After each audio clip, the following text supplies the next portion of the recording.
Former President Donald Trump called Republican Representative Chip Roy of Texas a RINO. You keep using that word. I don't think it means what you think it means.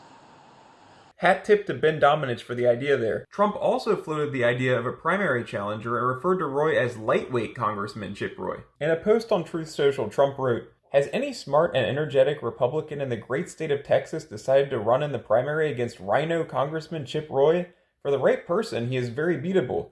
If interested, let me know." According to the Texas Secretary of State's website, the filing deadline for primary candidates was December 11th at 6 p.m. Trump has previously called Florida Governor Ron DeSantis a RINO globalist. RINO is an acronym, R-I-N-O, that stands for Republican in name only. It's a pejorative meant to convey that a Republican politician is not being sufficiently conservative, that while they're a Republican in name, they're acting like a liberal. Representative Roy, who endorsed DeSantis for president earlier this year in March, before the Sunshine State governor had even announced his White House bid, has been in Iowa campaigning for DeSantis. The polls are supposed to reflect public opinion, not shape it.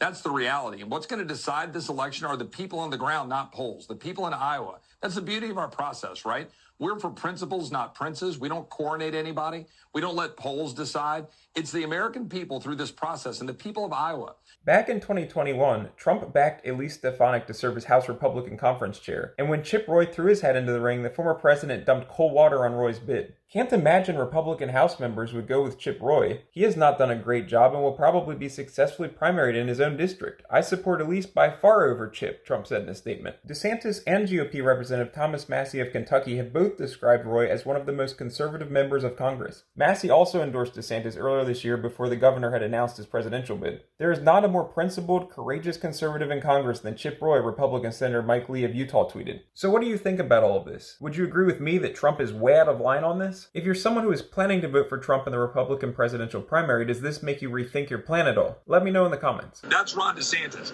He's not in it for show. He's not in it. He's not going around worrying about going after some congressman on Twitter saying that he should primary him. I mean, what a gas bag, right? I mean, it's just absolutely ridiculous. And the fact is, the American people are tired of that.